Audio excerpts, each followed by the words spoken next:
E aí, pessoal, tudo bem? Aqui quem fala é Augusto Azevedo, direto do Memória Resetada, dando continuidade no que a gente está chamando de a história da galera da Pindaíba. No primeiro episódio, a gente tratou sobre feitos e personalidades que resultaram na edição e publicação da primeira revista. Quem ainda não teve oportunidade de conferir, corre lá e dá uma sacada. A primeira Pindaíba, ela é lançada no ano de 2003, no final do ano de 2003. E tem como corpo editorial o corpo editorial clássico da revista Pindaíba, que é composto por André Dias, que é o ilustrador da capa da primeira revista e das revistas seguintes, Augusto Nascimento, Cláudio Bittenmiller e Manuel Carlos. Ela é lançada, curiosamente, na cidade de Quixadá, para depois ser lançada aqui na cidade de Fortaleza. E não tenho como não falar sobre esse primeiro lançamento sem falar de como eu acabei indo parar nesse evento. O professor Manuel Carlos, ele é professor da UES da cidade de Quixadá.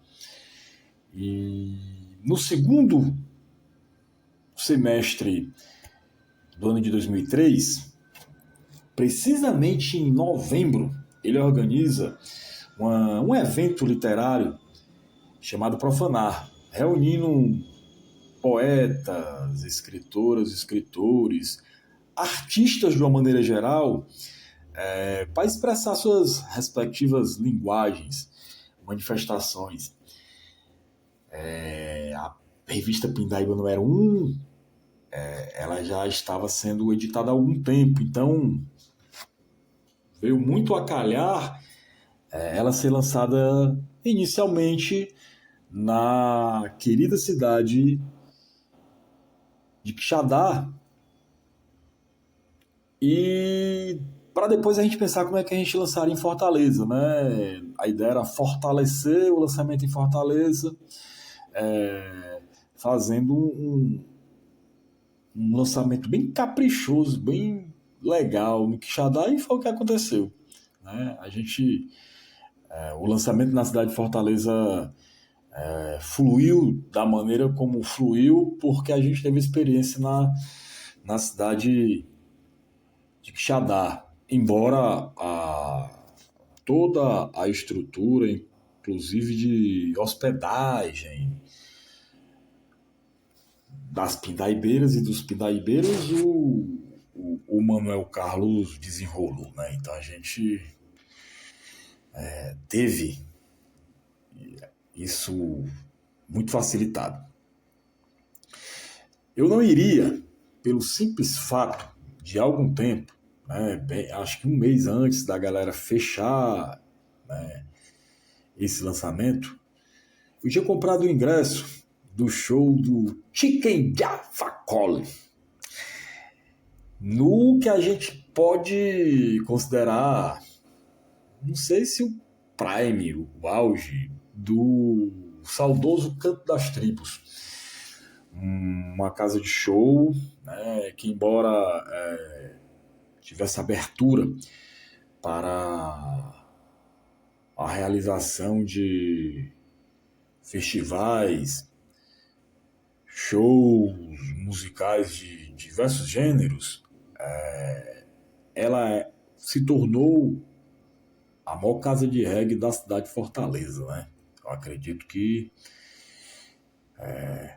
o reggae de Fortaleza tenha passado por um processo de valorização em que saudoso Canto das Tribos, foi muito responsável. E eu não queria perder esse show, né? O ingresso não tinha sido tão caro, mas eu de fato não queria perder esse show.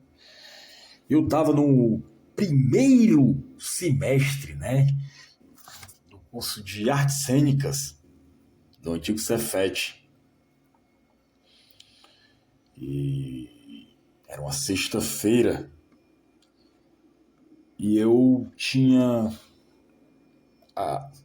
acredito que, 2 aulas teóricas e 3 ou 4 aulas de corpo. Então, eu saio de casa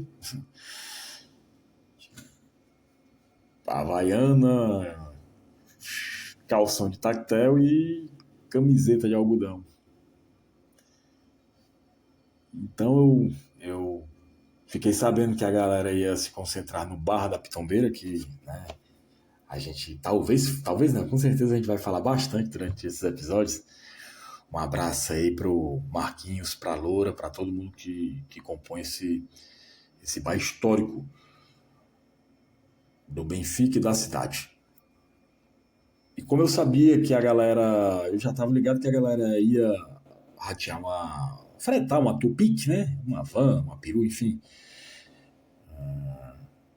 Dependendo aí da região do país que você estiver ouvindo, é esse carro grande fechado, né? Nano ônibus. E a galera ia alugar um veículo desse para baratear a ida e tentar agilizar. E o ponto de encontro era na Pitombeira, né? Então eu sabia que a galera ia estar tomando uma lá, se preparando, e alguns nem isso fazendo porque tinha história de junto com a galera iam as revistas, né? A gente acabou tirando da gráfica bem próximo da hora de se mandar pro Quixadá. E eu tava passando, e aí a galera e tal, eu sabia que eu ia ficar algum tempo, meus amigos, né, minhas amigas, aí tem que ir, tá, vai, não vou. Aí eu dei a cartada final, né? Galera, não vou porque eu tenho um compromisso. Aí eu puxei da minha carteira da Headley o ingresso, né, do show do Chicken Jaffa. E tinha um chapa, um brother na mesa com a gente e tal, né? Fotógrafo, Kikito, Rinaldo e tal. E aí ele falou, pô, eu posso comprar um ingresso aí e tal. E aí a galera... eu perdi qualquer justificativa, né?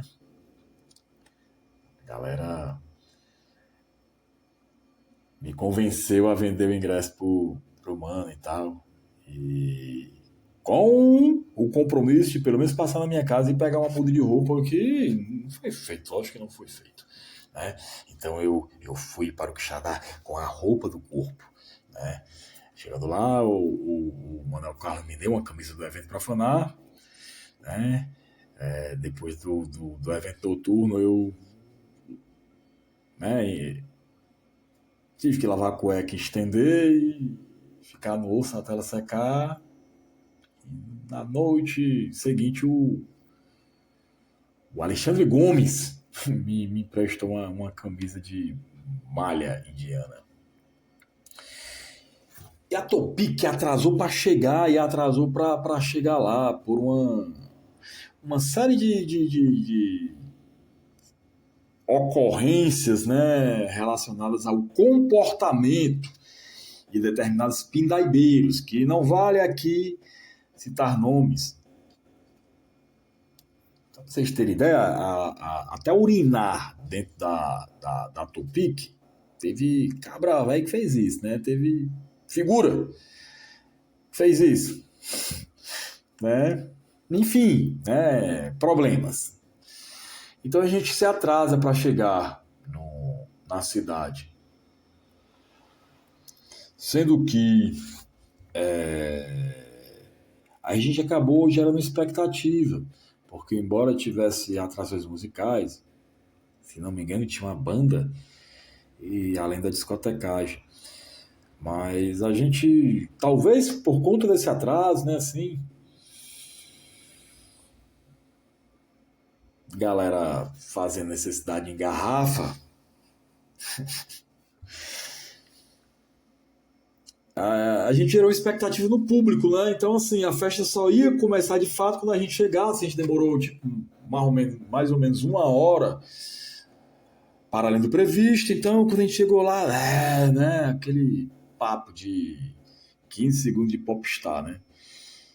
A gente se misturou com todo mundo e foi um evento maravilhoso. Foi realmente algo bonito de se ver, né? Abraçados pela galera presente. O espaço também era muito bom e foi muito gostoso lançar a Pindaíba número 1 no Quixadá. Marcou a nossa vida, além de literária, artística, nosso vínculo mesmo, né? A gente acabou, acho que no lançamento da Pindaíba 1 no Quixadá, acho que a gente acabou, sem querer, estabelecendo um vínculo de irmandade, né?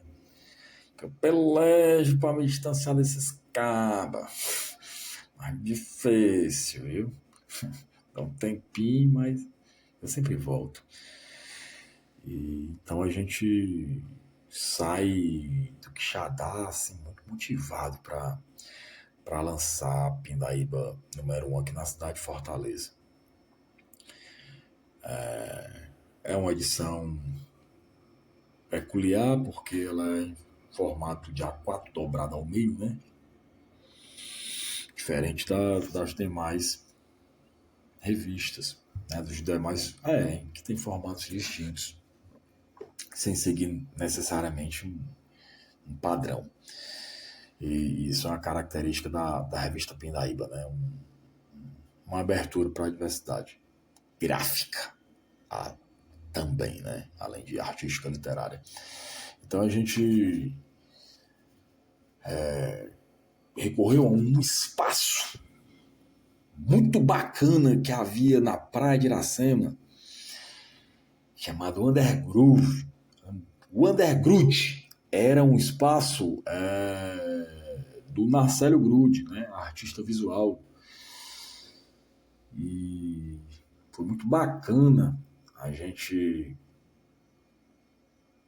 fazer lá, porque na primeira reunião, acho que na única reunião, a gente sentiu muita disposição do Narcélio para fazer o evento, né? Assim, muita vontade, né? Assim, ele realmente abraçou, né? E vale lembrar que o Underground era a casa do Grude, né? Era a casa do Narcélio Grude. Então ele abraçou a gente na casa dele. E a gente fez um belíssimo evento, com discotecagem, com participação de bandas, né? A gente alugou o Som do Dante, né? Que é um profissional aqui da cidade de Fortaleza que vale a gente lembrar, né, do quanto foi importante para iniciativas relacionadas ao underground, né? Muitas vezes com preços assim impossíveis da gente encontrar na região central da cidade, né? Assim, e a gente alugou o som dele e além do recital de poesias, né? E o microfone aberto e da discotecagem, teve a presença da banda Arcano, né? Que era uma banda, um projeto maravilhosa. Das coisas que eu sinto falta pra caramba da proximidade com a diversidade musical que eu tive no início do século, né? 2001, 2002, 2003, 2004. E acho que até hoje rola muita coisa nova, né? Eu que não me aproximo tanto. E a Arcana era uma banda muito diferente, muito distinta. Eu não vou lembrar quem era o guitarrista agora, isso é uma pena, mas eu vou, nos comentários, assim que possível, vou colocar. Mas a Arcana era uma banda. Eu tô achando que era o Erivanzinho, mas não tenho certeza. Acho que era o Erivanzinho. Mas no vocal o Reginaldo, uma pessoa muito próxima, que, assim como os outros parceiros da Arcano, se disponibilizou com muito carinho para se apresentar nessa festa. O Alisson, nosso parceiraço, né? Alisson Carreira, no baixo. E na bateria, o nosso querido Ulisses Narciso. O Ulisses é uma pessoa muito especial, de todas as maneiras, né? Uma pessoa muito humana.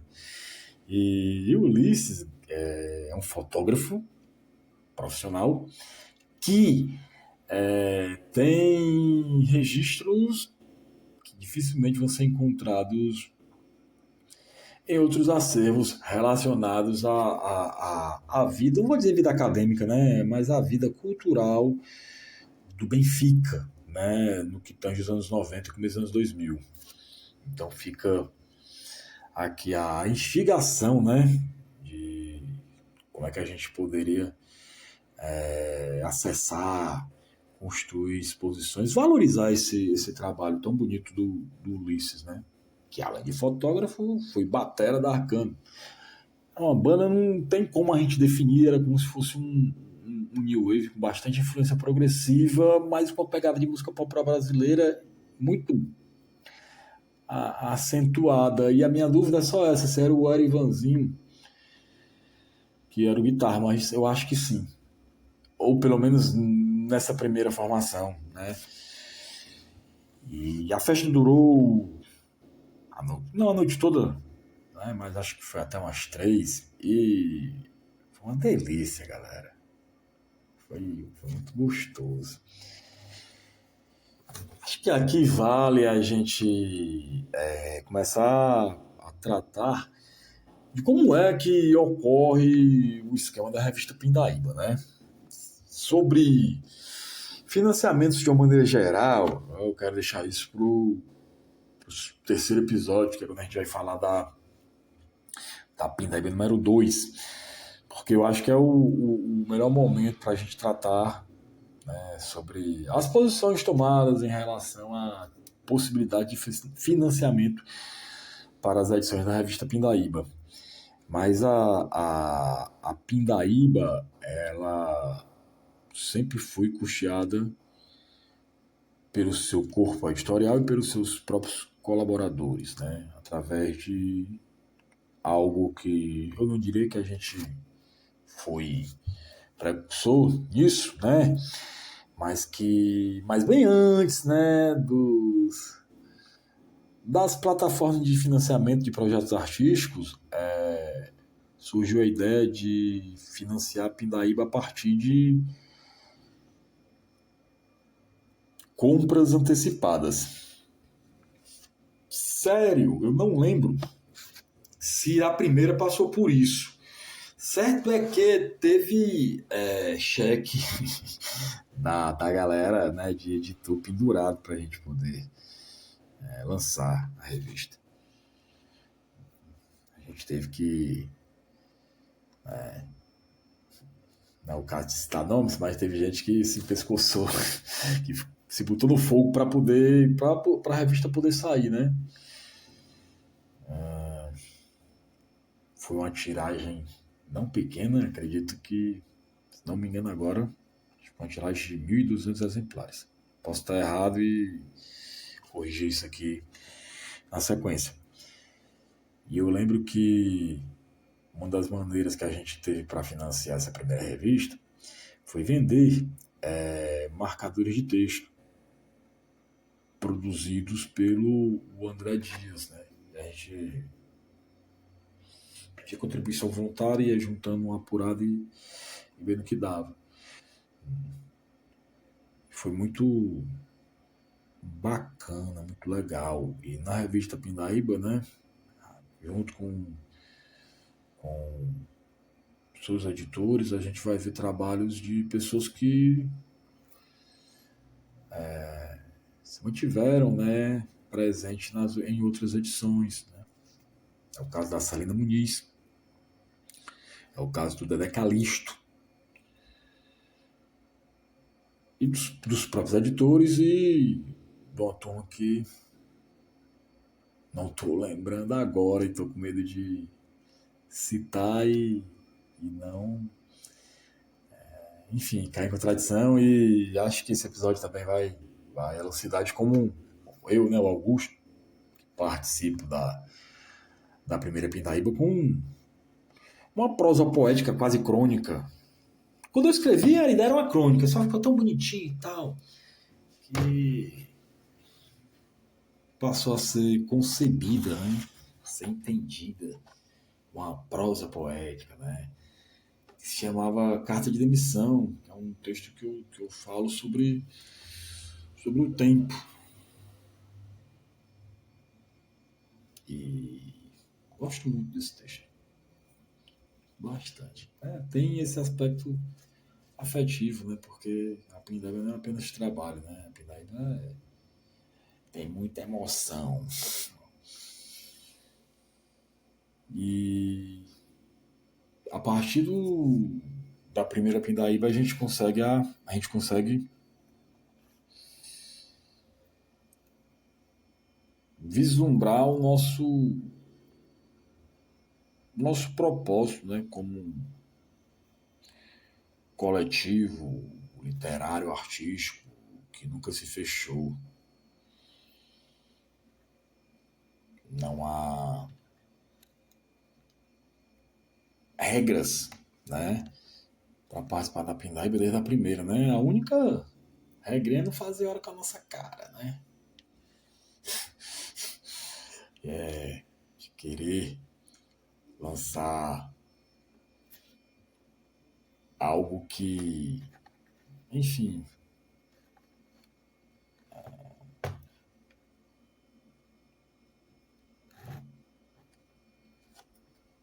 não tenha a ver com, eu não diria nem com nossos princípios, né? Assim, mas com o que nos une, né? Para não ficar aqui enrolando, né? O que eu tô querendo dizer com isso, né? A Pindaíba, ela nunca precisou, né? Eu estou muito orgulho disso. E se não fosse assim, eu não teria participado nem da primeira e, sem sombra de dúvidas, eu nunca teria me aproximado das Pindaibeiras, dos Pindaibeiros, né? Mas a revista Pindaíba, ela nunca precisou se reunir e se entender como uma expressão antifascista, né? Isso é como ela já nasceu sabendo disso.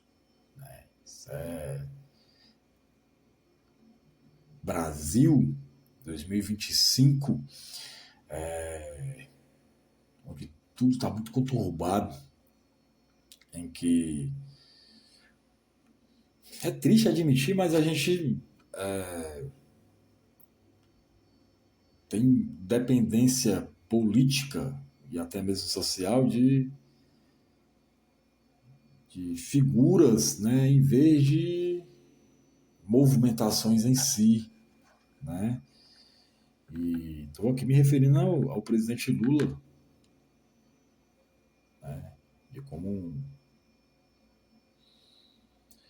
uma figura fundamental para defender o país, né? O tempo vai passando e é triste eu ter me tornado um legalista, né? Eu não encaro isso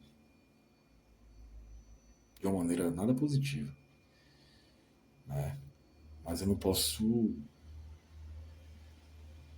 deixar de admitir que se não fosse a pegada que esse caba, né? Que a gente tem crítica, sempre terá, embora sempre mantive respeito, né? Se não fosse a pegada dele, talvez a coisa não estivesse sendo segurada, né? E, né, de uma figura que não tem nada de contraditória, né? Talvez seja apenas séria, né? Que é o juiz Alexandre de Moraes, né? Enfrentando aí todo um esquema de, mais uma vez, usurpar o que a gente tem, né? Que não é pouco, mas historicamente a gente é tão usurpado. E a Pindaíba, a galera da Pindaíba, tem como característica, uma das características, de que muita gente, para dizer todo mundo, vamos lá, 90% aí de quem participou da primeira edição, é uma galera que tem alguma experiência com militância política, né? Porque nós também viemos de um tempo em que a militância política tinha uma roupagem muito distinta, era mais emergente, tal, mais sisuda, mas era menos careta. E bandeiras distintas, né? Então, todo mundo tinha alguma experiência de militância política, né? Experiência política todo mundo tem, mas a gente tinha experiência de militância política, que nos deixou muito preparados para entender como era a relevância política da revista Pindaíba, né? Não como um panfleto, muito além disso, né? Acho que é outra coisa que me faz me orgulhar da revista Pindaíba, porque ela sempre foi um grito de resistência, mas nunca foi um panfleto, né? Disso não tem que se reclamar, né? Se arte e política são elementos que não se separam, e se a panfletagem é o que viria empobrecer essa relação, essa culpa a Pindaíba nunca pode trazer, porque ela sempre foi muito bem elaborada, muito bem cuidada, muito bem editada,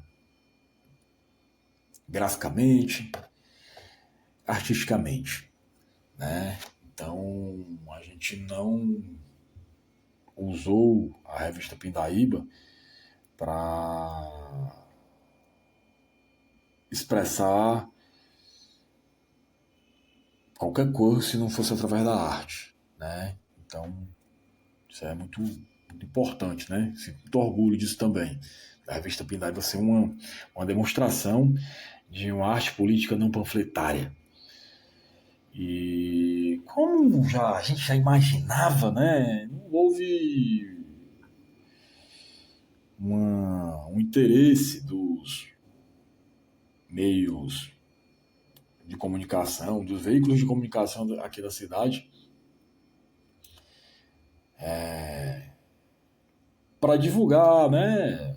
A gente ano de 2025, né? E o papel que, infelizmente, a imprensa brasileira, em sua grande maioria, faz, né? Então não dá pra gente tentar se enganar. E aí, sabe, quem aí compõe, segue, enfim, tem alguma relação com veículos progressistas de imprensa, se você está se colocando aqui no lugar de Rede Globo, CNN, você não está entendendo nada do que eu estou falando. Assim, né? Acabou de perder aqui 29 minutos e 34 segundos do seu tempo. Né? A gente está falando, né, do que realmente controla, do que infelizmente realmente as pessoas acessam de maneira impositiva. Né? Então a imprensa não ia se interessar pela revista Pindaíba, né? Mas houve aí uma publicação, né? Intitulada Os Marginais do Benfica. Uma coluninha, né? Magrinha, que abordava o lançamento da primeira revista, né? Pindaíba, tratando sobre suas proposições, né? O que ela queria, né? O que ela estava ali se predispondo a fazer, quem ela estava querendo atingir, né? E com esse nomezinho bem pretencioso, né? Marginais do Benfica. Eu fui um que não gostou desse título, né? Porque acho que fortalece o estigma, né? Assim.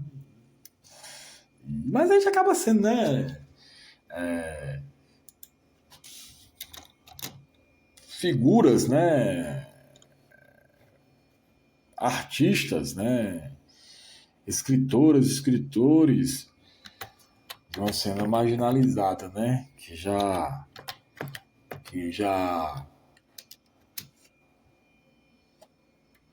assume ser marginalizada, né? Assim, porque de fato é, né? Porque de fato é. Mas marginais do Benfica é uma conotação talvez soasse de um modo que a gente não, ou pelo menos que eu não entendi, né? E é outra dúvida. Eu acho que foi no Povo. Me perdoe se tivesse sido no Diário do Nordeste, tá bom? Eu tentei falar ali, não, não levei adiante. Mas a ideia é um papo, a ideia, pelo amor de Deus, é vocês escutarem isso aqui lavando uma louça, varrendo uma casa, não precisa parar. Não, a ideia é um podcast clássico mesmo, né? Assim, botar de fundo para as coisas de vocês. E na correria da vida, né? Na correria do tempo, na correria da luta pela sobrevivência, realmente não tive o tempo de trabalhar tanto esse roteiro. E também, né? Porque talvez a espontaneidade que marca tanto a revista Pindaíba seja uma marca que intuitivamente a gente está trazendo aqui. Não só para os episódios sobre a galera da Pindaíba, né? Mas para o Memória Resetada de uma maneira geral. Então eu faço com muita liberdade, né? Assim, muito solto, né? Assim, acho que reflete um pouco a história da revista Pindaíba, o que o Memória Resetada tá com disposição para fazer, né? Então, eu agradeço de coração a atenção de vocês. Vou ficando por aqui e a ideia é logo mais na sequência já ter o podcast sobre a segunda edição. Tomara que quando você acessar isso aqui, a segunda edição já esteja aí no ar também. Um beijo aí para todo mundo e fiquem em paz. Tamo aí.